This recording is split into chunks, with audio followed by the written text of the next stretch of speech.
Kiedyś mówili na to Jackowo. Serce Polonii w Ameryce. Dziś to miasto się zmienia. Ale jeśli się wsłuchasz, to wciąż usłyszysz szept tamtych dni.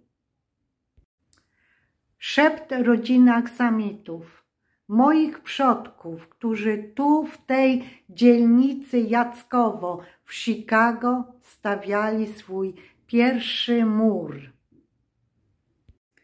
Mur z marzeń, mur z tęsknoty. To jest historia o tym, co zostało z ich walki, gdy polski duch w Chicago cichnie. Każdy, kto lądował w Chicago, miał jedną walizkę i jedną obietnicę lepszego życia. Ale jaka była jej cena? Ta opowieść zaczyna się wiele lat temu, w cieniu kościoła świętego Jacka, gdzie mój stryjek znalazł się na dnie. To jest wzruszająca, prawdziwa opowieść mojej rodziny aksamitów. W 1924 roku, kiedy mój stryjek Stanisław Aksamit przybył do Chicago, to dzielnica Jackowo, potocznie tak nazywana, ale tak naprawdę to ta dzielnica nazywa się Avondale, w północno-zachodnim Chicago, już była dość dobrze rozbudowana. Nazwa tej dzielnicy pochodzi od Bazyliki Świętego Jacka. Mój stryjek Stanisław oraz inni Polacy wybierali tę okolicę, ponieważ była tam duża koncentracja fabryk i zakładów pracy, na przykład przemysłu ciężkiego, pakowanie mięsa, co ułatwiało znalezienie zatrudnienia nawet bez znajomości angielskiego. No i właśnie bliskość pracy była kluczowa. Jackowo pochodzi od kościoła świętego Jacka. Parafie rzymskokatolickie były absolutnym centrum życia Polonii. To wokół nich koncentrowała się społeczność, oferując wsparcie duchowe, społeczne i kulturalne. Kościół służył jako punkt odniesienia, miejsce spotkań i symbol tożsamości. W tym okresie trwała ciągła imigracja, a Polacy zjeżdżali się w jedno miejsce, tworząc etniczne getta, w sensie skupiska kulturowego, niekoniecznie miejsca biedy. To dawało poczucie bezpieczeństwa i małej ojczyzny. Powstały liczne polskie sklepy, restauracje, kawiarnie, biura, instytucje finansowe, na przykład kasy pożyczkowe, a nawet polskie gazety i szkoły parafialne, gdzie często uczono w języku polskim. Można było funkcjonować, załatwiać sprawy i pracować używając głównie języka polskiego.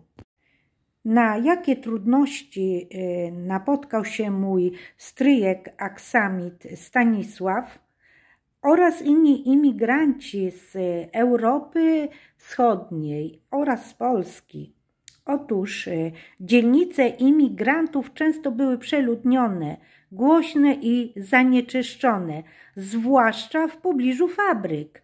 Mieszkania były drogie w stosunku do zarobków, co prowadziło do wynajmowania pokoi, a nawet łóżek na zmianę u krewnych lub u znajomych. Warunki higieniczne nie zawsze były dobre.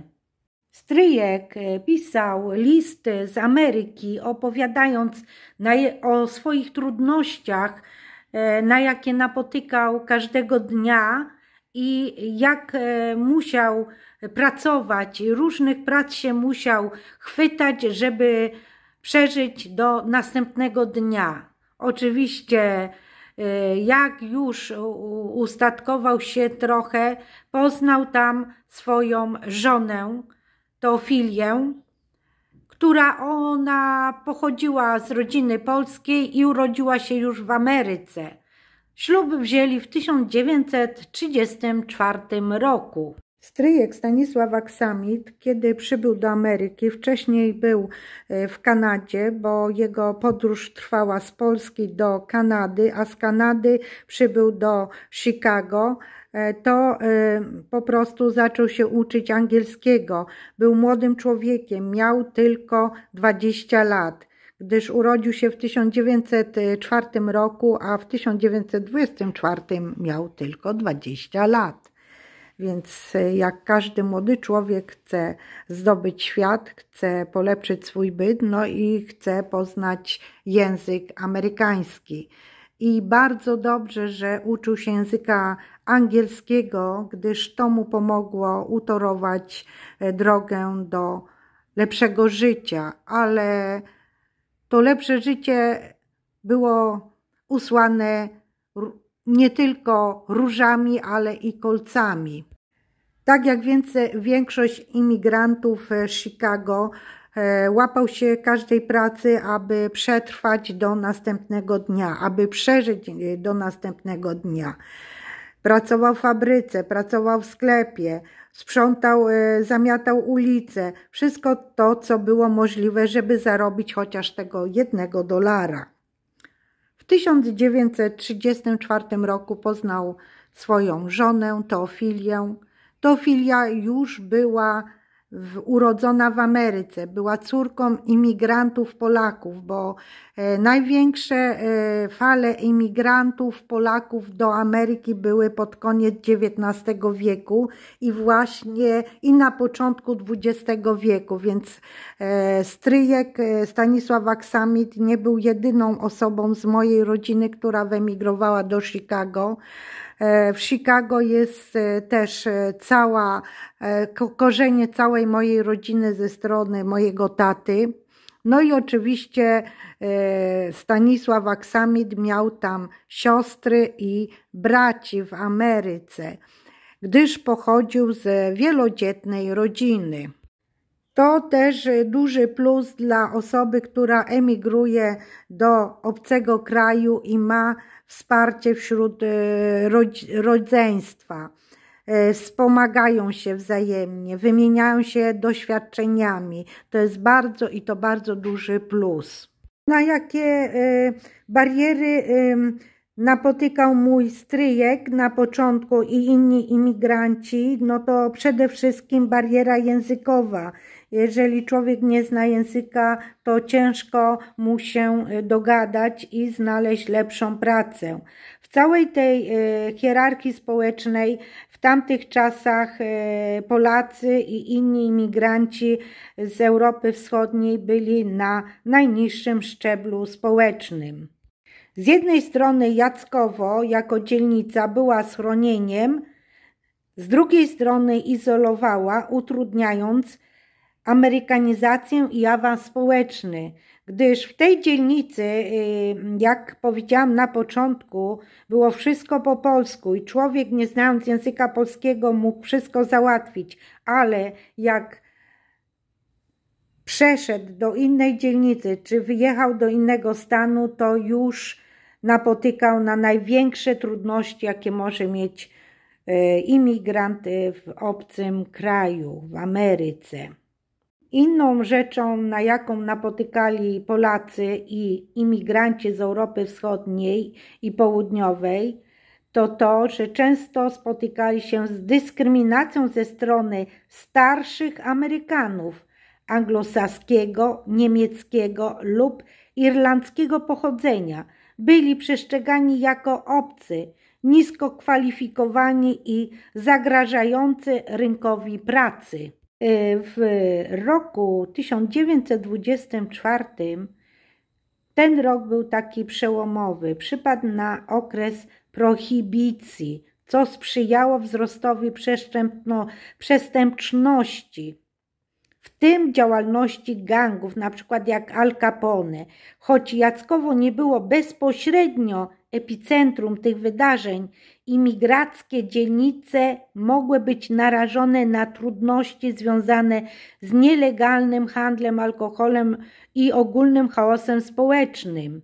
Dzielnica Jackowo to dla mojego stryjka Stanisława Aksamita oraz innych Polaków, imigrantów właśnie z Polski było miejscem właśnie więzi kulturowej, religijnej, no i pomagało przetrwać te początkowe, najcięższe lata w poczuciu tęsknoty za Polską, zwłaszcza w kontekście niedawno odzyskanej niepodległości Polski w 1918 roku. W 1934 roku, jak wcześniej powiedziałam, stryjek Stanisław Aksamit zakłada rodzinę.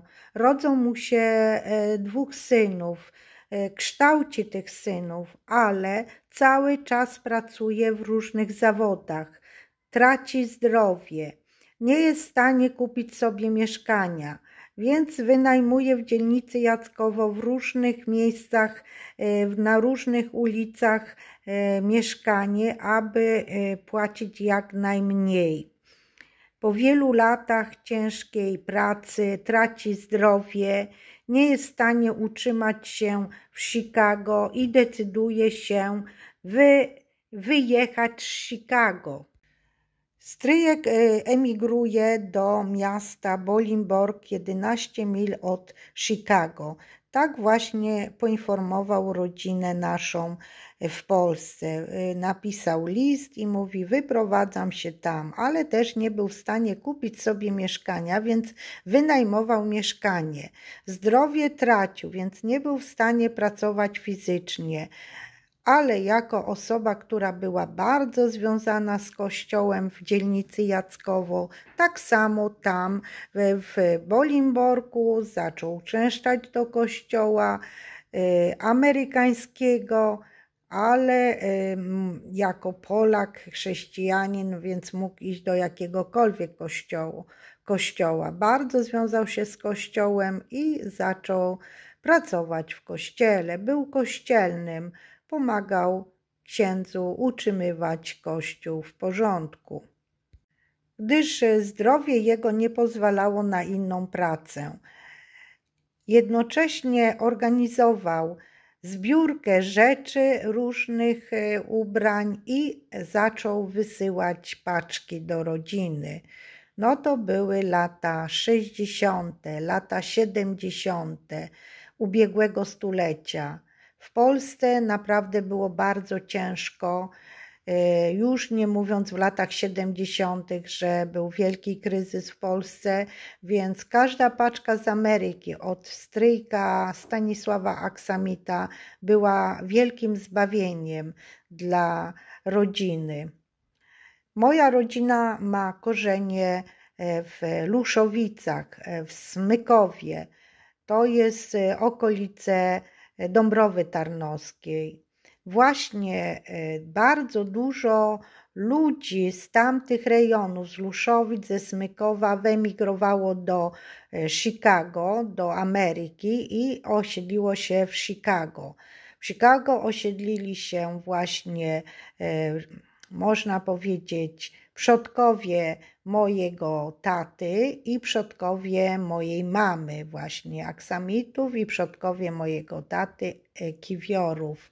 I tam pochodzili właśnie z okolic Luszowic, Smyków, Luszowice, Oleśnica, Dąbrowa Tarnowska.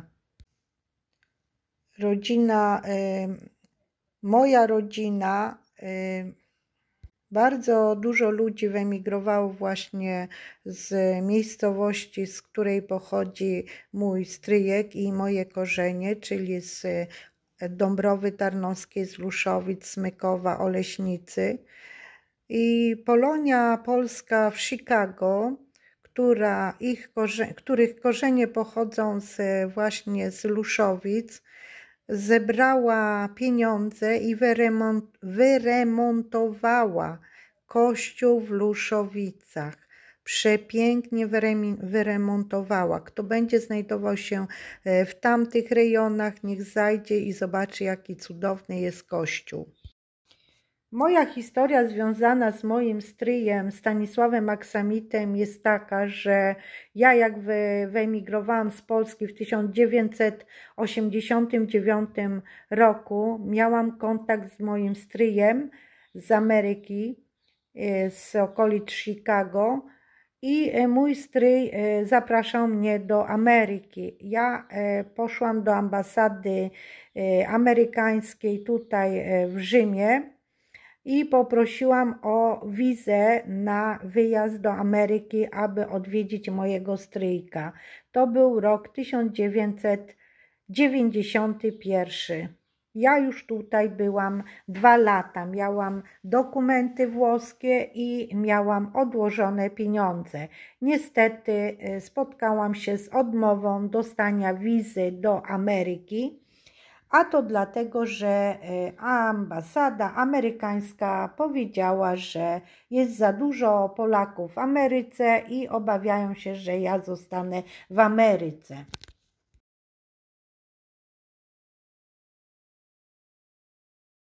Nie wiem, czy bym została w tej Ameryce, czy nie. Ciężko mi powiedzieć, dlatego że po prostu nie poleciałam tam. Nie wiem, może by mi się spodobała Ameryka i bym została, a może nie. Ja tutaj pracowałam już jako kelnerka.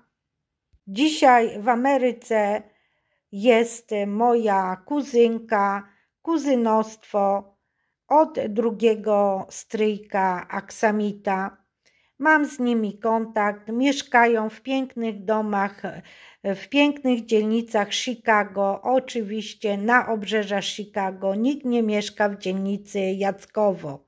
Jackowo jest tylko, można powiedzieć, historią. Oczywiście w dzielnicy Jackowo są jeszcze sklepy polskie, są kwiaciarnie, są restauracje, jest też księgarnia, jest kościół pod wezwaniem świętego Jacka, ale nie ma tej duszy polskości, nie ma tych ludzi, jest ich garstka.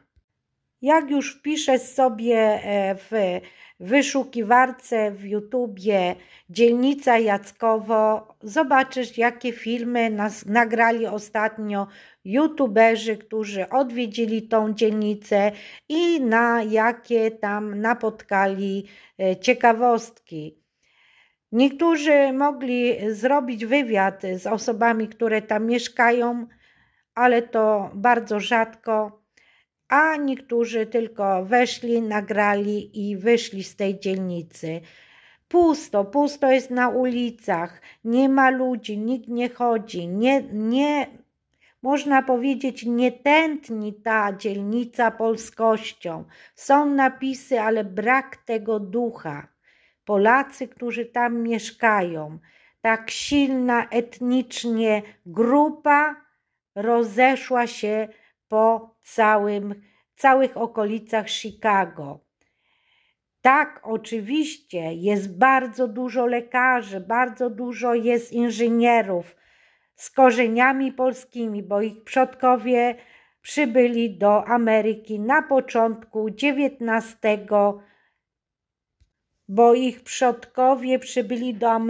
na koniec XIX wieku albo na początku XX wieku. Obecna Polonia, obecni emigranci, którzy przybyli do Ameryki 10, 20 lat temu czy 30 lat temu, to nie to samo, co przybyć do Ameryki 150 lat temu. Tam wtedy było naprawdę bardzo ciężko dla wszystkich, a jednak potrafili się ludzie zjednoczyć i po prostu stworzyć tą polskość, która została teraz tylko historią, wspomnieniami.